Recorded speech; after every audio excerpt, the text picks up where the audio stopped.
नमस्कार आप सभी लोगों को। मैं प्रमोद कौशल आप सभी का वेलकम करता हूं अपने YouTube चैनल पर। और सभी लोगों को मॉर्निंग में, ठीक है, डेली जैसे मैंने कमिटमेंट किया है कि आपको एवरीडे करंट अफेयर, भले वो 5 से 10 मिनट का क्यों ना हो, 15 मिनट का, वो तो डिपेंड करता है कंटेंट कितना है। क्योंकि टाइम का मेरे लिए इंपॉर्टेंट इसलिए नहीं है ज्यादा, क्योंकि मैं आपका टाइम इसमें वेस्ट ही नहीं करता हूं। इसलिए मैं इस क्लास को हमेशा रिकॉर्डेड आपको मॉर्निंग में, हमेशा सुबह आपको 7 बजे क्लास हमेशा मिल जाएगी, भले मुझे रात में कितने बजे भी क्लास करनी पड़े। और अभी मैंने 1 जनवरी, 2 जनवरी, 3 जनवरी की न्यूज अपने यूट्यूब प्लेटफॉर्म सर्वोदय इंस्टीट्यूट पर दे रखा है। सभी लोगों का स्वागत है, वेलकम है। और उम्मीद करते हैं कि आप सभी लोग नए साल में संघर्ष करके कहीं ना कहीं अपने मुकाम को पा जाओ। मुकाम मिलना बहुत जरूरी होता है, छोटा हो या बड़ा, होना जरूर चाहिए कुछ ना कुछ ना। चलिए देखिए सभी लोग, और एक से एक बेहतरीन क्वेश्चन लाएंगे जो आपके आने वाले एग्जाम में बहुत आपकी हेल्प करेंगे। ये आप मेरा ट्रस्ट रखिए, विश्वास रखिए। जो लोग मेरे विद्यार्थी पुराने हैं वो जानते हैं, हमारे कंटेंट की चर्चा अगर होती है तो तारीफ की बात कुछ ना कुछ होगी जरूर, उसका फायदा आपको भी मिलेगा। ठीक है, जुड़ते रहिए, पढ़ते रहिए। ठीक है, देखिए यहां पर पॉइंट क्या है, लिखा है 4 जनवरी की न्यूज कर रहे हैं डिस्कशन हम 2025 की। ठीक है, 4 जनवरी आज ही है। कौन सा राज्य देश की पहली तटीय जल पक्षी जनगणना कर रहा है या उसके यहाँ जनगणना शुरू की गई, ऐसा कौन सा स्टेट है? केरल है, महाराष्ट्र है, गुजरात है, कर्नाटक, कुछ ऐसे ही ऑप्शन हो सकते हैं, क्योंकि सभी के सभी जो है तटीय राज्य है। जो तटीय राज्य है, ठीक है, तटीय राज्यों की संख्या 9 है। उनको आप ध्यान से जो है ऐसे पढ़ लीजिएगा। यहां मिलेंगे आपको 5, यहां मिलेंगे 4, तो सब मिलाकर के जो है इनकी संख्या 9 है। ठीक है, कमेंट करके आप इसका आंसर दे भी सकते हो, आपका रिवीजन भी हो जाएगा कि कोस्टल स्टेट कितने होते हैं, कौन कौन से किसको क्या बोलते हैं ना। तो इसका राइट आंसर क्या होगा? राइट आंसर हो जाएगा गुजरात। ठीक है, अब कमेंट पढ़ लो। गुजरात के जामनगर से, ठीक है, 3 से 5 जनवरी 2025 के मध्य ऐसा आयोजन या इस प्रकार की जो है गणना की जाएगी, पक्षियों की काउंटिंग की जाएगी जो जल पक्षी हैं, और ये करने वाला देश का पहला राज्य बनेगा ना। किसकी बात कर रहे हैं? गुजरात के जामनगर की। बात क्लियर है ना? अगला पॉइंट देखिए, ये भी आज ही इसका प्राइम मिनिस्टर साहब ने उद्घाटन किया हुआ है, नरेंद्र मोदी जी ने। क्वेश्चन कैसे पूछेंगे आपके पेपर में? क्वेश्चन पूछेंगे ग्रामीण भारत महोत्सव का आयोजन कहां किया गया, तो इसका आंसर देंगे भारत मंडपम। ये कहां पड़ता है? ये नई दिल्ली में है। ठीक है, 28 राज्य और 3 केंद्रशासित प्रदेश के लोग इसमें शामिल होंगे, शिल्पकार होंगे, कर्मकार होंगे, एक से एक जो आर्टिस्ट लोग हैं वो इसमें पार्टिसिपेट करेंगे। प्राइम मिनिस्टर साहब ने इसका आज ही उद्घाटन किया है। 4 से 9 जनवरी तक ये महोत्सव जो है बड़े धूमधाम से चलाया जाएगा। ठीक है, नई दिल्ली के भारत मंडपम में, ये खास बात है ना। चलिए अगला पॉइंट देखते हैं, लोकपाल दिवस। ये पहली बार मनाया जाएगा और इसकी शुरुआत हो रही है 16 जनवरी 2025 से। अभी 16 जनवरी को आपके सामने चर्चा होगी कि लोकपाल दिवस पहली बार मनाया जा रहा है, ये खास बात है। और आपसे क्वेश्चन भी है कि भारत के वर्तमान लोकपाल कौन है? तो भारत के वर्तमान, ये सब छोटे छोटे पॉइंट अगर आप डेली नोट करते रहेंगे तो एकदम से प्रेशर नहीं बनेगा। इनका नाम है M.A. खानविलकर। क्या नाम है? M.A. खान विलकर। ठीक है, नोट कर लेंगे। ऐसे ही एक एक छोटे छोटे पॉइंट आप नोट करते चलोगे ना, तो एक महीने में कम से कम आपके 30-40 पॉइंट बन जाएंगे हर प्रकार के ना। कुछ करेंसी होंगी, कुछ कैपिटल होंगी, कुछ अपॉइंटमेंट होंगे, कुछ एक्सरसाइज होंगी। कहीं ना कहीं एक महीने में सब कुछ मिक्सअप आता रहेगा। अगर हमने क्लास रेगुलर दी तो उसका फायदा मिलेगा आपको। ठीक, अगला पॉइंट देखेंगे, पहली बार हो रहा ना ये। इसके बाद ये भी बड़ा एक अच्छा क्वेश्चन है, आपके एग्जाम में आ सकता है, पूछ सकते हैं कि रक्षा मंत्रालय ने वर्ष 2025 को किस प्रकार का वर्ष घोषित किया है? तो सुधारों का वर्ष नाम दिया है। क्या नाम दिया है? सुधारों का वर्ष। क्या मतलब है इसका? उद्देश्य जो हमारे सेना बल है उनको तकनीकी रूप से उन्नत और युद्धक परिस्थितियों से निपटने के लिए तैयार बल में रूपांतरित करना है, जो बहुक्षेत्रीय एकीकृत जो संचालन में हमारे सक्षम होंगे। मतलब कहने का यह है कि अपनी आर्मी को ही कहीं ना कहीं बहुत हद तक टेक्निकल फॉर्म में स्ट्रांग करना, मजबूत करना है। तो रक्षा मंत्रालय ने 2025 को क्या किया है? मतलब सुधारों का वर्ष। और ये क्वेश्चन ये मोस्ट इंपॉर्टेंट है, आप लोग ध्यान रखिएगा। ऐसे क्वेश्चन आपके आरओ में या किसी एग्जाम के पीसीएस में आ सकते हैं। क्वेश्चन इंपॉर्टेंट क्वेश्चन है। ऑस्ट्रेलिया की वेस्टर्न सिडनी यूनिवर्सिटी है, वो अपना पहला कैंपस ग्रेटर नोएडा में खोलेगी। ये ग्रेटर नोएडा में स्थापित होने वाला पहला विदेशी विश्वविद्यालय होगा।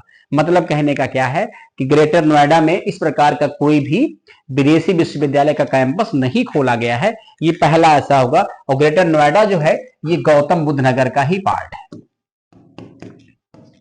गौतम बुद्ध नगर यूपी उत्तर प्रदेश में ही आता है।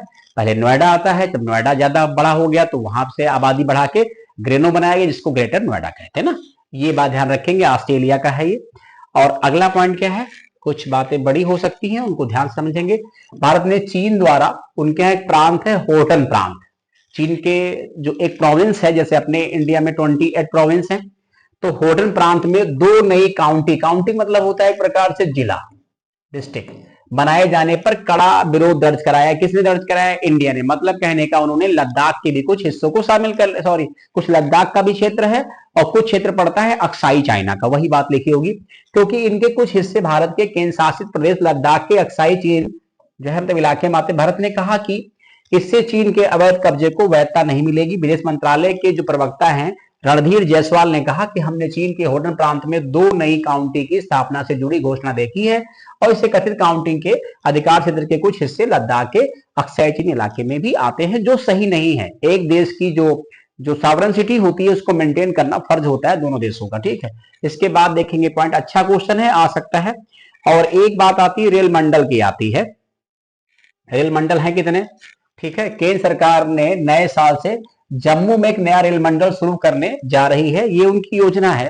तो रेल मंडल जो है देखेंगे तो एक मेट्रो वाला बन गया तो 19 हो गया, अगर ये बन जाएगा तो 20 हो जाएंगे, या हो सकता है संख्या और ज्यादा बढ़ जाए। एक बार कंफर्म कर लेना कि रेल मंडल इसके बनने के बाद कितने हो जाएंगे। तो ये कश्मीर में बनने से क्या होगा, कुछ चीजों का फायदा हो जाएगा, जैसे उधमपुर, श्रीनगर, बारामूला जो रेल लिंक है वो उसका और ज्यादा ऑपरेशन बढ़िया हो जाएगा। लोगों को क्या फायदा होगा, घाटी में कहीं ना कहीं डेवलपमेंट भी बढ़ेगा और सामान एक्सपोर्ट इंपोर्ट के लिए बहुत बढ़िया वातावरण बन जाएगा। ये एक प्लानिंग है रेलवे की। ये मामला, एक न्यूज और है, यहां देख लेंगे, दिल्ली की है। हिंदी भाषा और साहित्य के प्रचार प्रसार में महत्वपूर्ण भूमिका निभाने वाली दिल्ली सरकार की हिंदी अकादमी ने सलाका साहित्यकार सम्मान की घोषणा की है। इंपॉर्टेंट है, मैटर यूटी का है, दिल्ली का है। दिल्ली से साहित्य पुरस्कार की घोषणा की गई है, जिस अवार्ड का नाम है सलाका साहित्यकार सम्मान की घोषणा।